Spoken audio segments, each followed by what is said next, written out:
Hello students, I hope आप सब बढ़िया होंगे और डिजिटली काफी नॉलेज गेन कर रहे होंगे। आज हम स्टार्ट करने जा रहे हैं that is question number 6 7.2 exercise का। फिफ्थ क्वेश्चन तक हम ऑलरेडी अपनी वीडियोस कंप्लीट कर चुके हैं एंड आई होप आपने वो अच्छे से देखी भी होंगी और समझी भी होंगी। तो साथ में कॉपी पेन और अपनी बुक खोलकर जरूर बैठिएगा। चलिए स्टार्ट करते हैं फटाफट। ट्राइंगल ए बी सी है हमारे पास, आइसोसेलेस ट्राइंगल। इसका डायग्राम हमारे पास गिवन है जो कि कुछ इस तरीके से गिवन है। पहले यहां से एक स्ट्रेट लाइन है दैट इज बी सी, और ये हमारे पास एक ट्राइंगल है that is A B C. अब इन्होंने कहा कि A B C isosceles triangle है जिसमें ए बी किसके इक्वल है, ए सी के। It means this side is equal to this side. अगर हम बी ए को प्रोड्यूस करें, कहां पर है, दैट इज बी ए। अब ध्यान से देखिएगा, ये हो सकता है डायग्राम में इन्होंने दे दिया बट ना भी देते, तो अच्छे से समझिए कि अगर बी ए प्रोड्यूस की जा रही है वो भी डी तक, तो इसका मतलब हमें बी से ए की तरफ लाइन प्रोड्यूस करनी है। ठीक है, तो बी से ए की तरफ मतलब यहां से आगे की तरफ यहां से आगे की तरफ क्या होगी, प्रोड्यूस होगी। ठीक है, तो ये डायग्राम समझने का तरीका होता है। अब डी तक है such that A D equal to A B. इसका मतलब जो हमारे पास ये ए बी है इतनी, ये किसके इक्वल होगी, ए डी के इक्वल होगी। और यहां से ये लाइन ज्वाइन है। ठीक है, हमें क्या बताना है, शो करना है कि B C D is a right angle. It means B C D, हमें इस वाले एंगल को क्या प्रूफ करना है, 90 डिग्री प्रूफ करना है।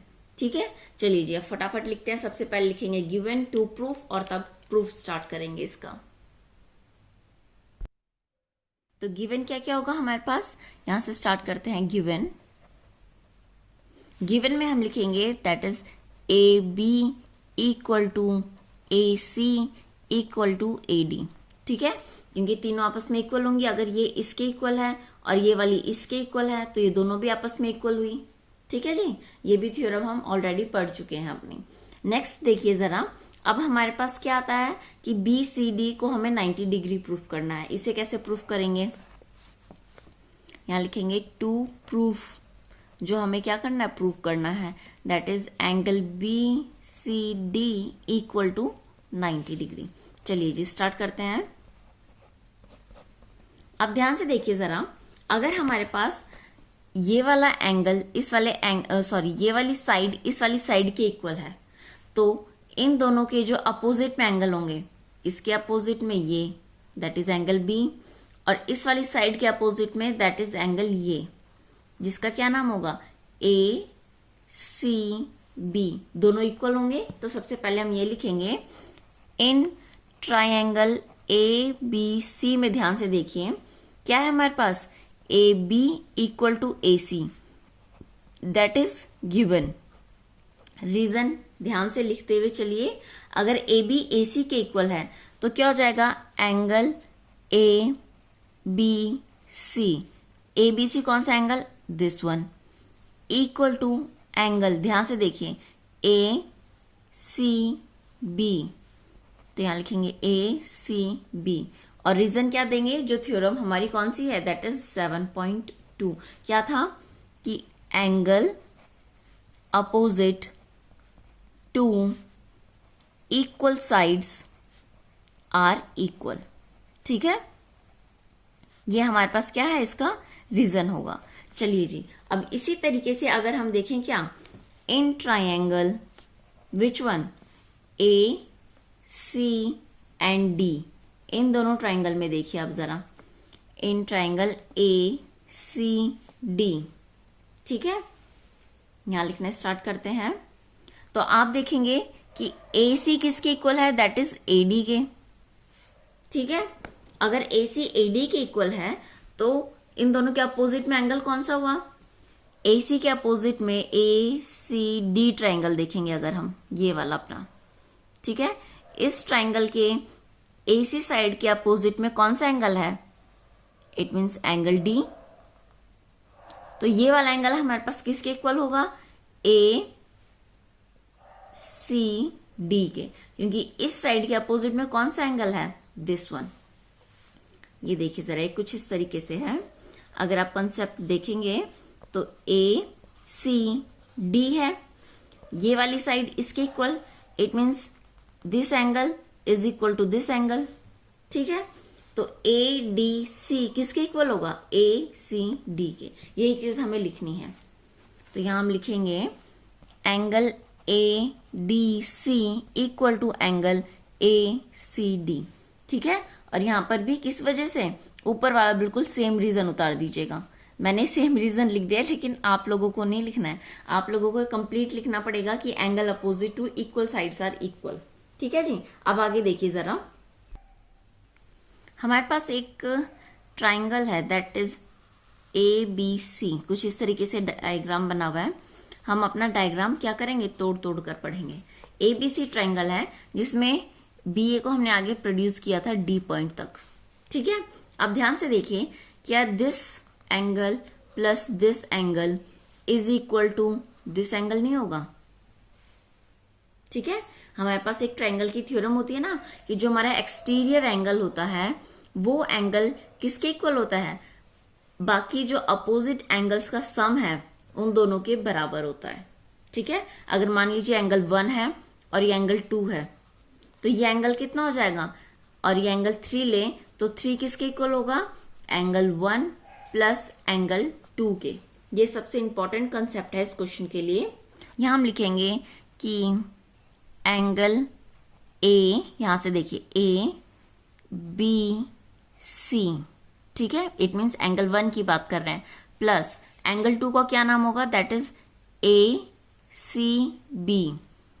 Angle A C B equal होगा किसके, that is complete angle D A C के, जो हमने 3 एंगल बोला हुआ है, एंगल डी ए सी। और रीजन क्या देंगे यहां पर, सबसे इंपॉर्टेंट है रीजन। रीजन हम यहां लिखेंगे एक्सटीरियर एंगल सम प्रॉपर्टी, ठीक है, ये इसका रीजन हो जाएगा। चलिए जी, अब आगे देखिए जरा, इतना करने के बाद इसे हम क्या करेंगे, फर्स्ट इक्वेशन लेट कर लेते हैं। अब जैसे ही हमने अपना क्या किया था, देखिए मुझे फिर से बनाने की जरूरत पड़ रही है क्योंकि डायग्राम ऊपर चला गया, वरना बार बार पेज ऊपर नीचे करना पड़ेगा, ठीक है। आप लोगों ने एक बार बनाया होगा, उसी में अच्छे से समझिएगा। अब देखिए, जो हमारे पास एंगल 3 है और अगर मैं इसे एंगल 4 ले लूं, मान लीजिए 4 हो गया, और ये वाला हमने कहा कि 5 है, तो क्या 4, 3 और 5 तीनों का सम कितना हो जाएगा, 180 डिग्री। तो हम यहां लिखेंगे in triangle A C D, angle A C D, it means that is 4 angle, plus angle 5 की नेमिंग कीजिए कैसे होगी, that is A D C, angle A D C, plus angle 3 की naming that is C A D बोलो या फिर D A सी बोलो, तो कितना हो जाएगा, angle D A C equal to 180 degree, ठीक है। अब यहां से देखिए जरा, ए सी डी, ए डी सी और डी ए सी, क्या मैं ऊपर से डी ए सी की वैल्यू यहां से लिख सकती हूं, तो हम यहां लिखेंगे पुट फ्रॉम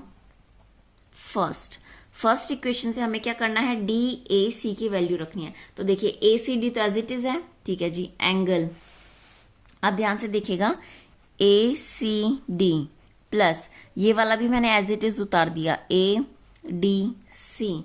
अब डी ए सी की प्लेस पर मैं क्या रखूंगी, ऊपर से देखिए डी ए सी की प्लेस पर क्या है, A C B plus A B C, तो यहां रखेंगे angle A B C plus angle A C B. Confuse मत हो जाइएगा आप लोग, और अगर ये नाम नहीं रखने तो आप 1 2 3 से भी काम चला सकते हैं, ठीक है। अब देखिए आप लोग, क्या ए सी डी जो हमारे पास था, ठीक है, ए सी डी और ए डी सी ये दोनों इक्वल हैं, जो कि हम ऑलरेडी ऊपर प्रूफ कर चुके हैं। तो हम यहाँ क्या लिख देंगे, twice of angle A C D. अब देखिए, मैंने twice of A C D ही क्यों लिया, ए डी सी भी तो ले सकती थी, सबसे इंपॉर्टेंट चीज तो यही है, ठीक है। मैंने ऐसा इसलिए लिया, अगर आप डायग्राम में देखेंगे तो ए सी डी, तो मुझे क्योंकि ये कंप्लीट एंगल को 90 डिग्री प्रूफ करना था, इसलिए मैंने ये 4 एंगल लिया, ना कि 5 एंगल, ठीक है। इसी तरीके से देखिए ए बी सी और ए सी बी ये दोनों भी आपस में इक्वल हैं, तो इन दोनों को प्लस करेंगे तो कितना आएगा, that is twice of angle A C B. यहां पर भी मैंने ए सी बी इसलिए लिया, मतलब एंगल 2 इसलिए लिया क्योंकि 2 और 4 को जब मैं प्लस करूंगी तो मुझे 90 डिग्री मिल जाएगा। 1 से मेरा यहाँ पर कोई मतलब नहीं है, ठीक है। बस यहाँ पर 1 और 2 को इक्वल प्रूफ इसलिए किया ताकि इन दोनों को जब हम प्लस करें तो हमें 2 मिल जाए, ठीक है जी। और इक्वल टू में हमारे पास 180 तो चल ही रहा है। अब बस यहां से क्या जाएगा, 2 कॉमन लेंगे, ठीक है। हमने बाहर 2 कॉमन लिया। नेक्स्ट अंदर क्या बचेगा, angle A C D plus angle A C B equal to 180 degree. अब देखिए 2 इन दोनों के साथ क्या है, मल्टीप्लाई में है, उधर जाने पर डिवाइड में कन्वर्ट हो जाएगा। तो angle A C D, video blur हो गई, ठीक है, plus angle A C B equal to कितना, 180 डिवाइडेड बाई 2, और इसे डिवाइड करेंगे तो दैट इज 90। तो अब देखिए अगर आप डायग्राम में देखेंगे ए सी डी और ए सी बी, यहां से देखिए जरा, ए सी डी और ए सी बी कौन सा एंगल हो गया, पूरा कंप्लीट, 2 + 4 कितना बना, बी सी डी एंगल हो गया, ठीक है। तो यहां रखेंगे angle B C D equal to 90 degree, और यही चीज हमें क्या करनी थी, प्रूफ करनी थी, ठीक है। एंड आई होप आपको ये समझ में आया होगा। अगर समझ में आया है तो लाइक शेयर जरूर कीजिए। Thank you.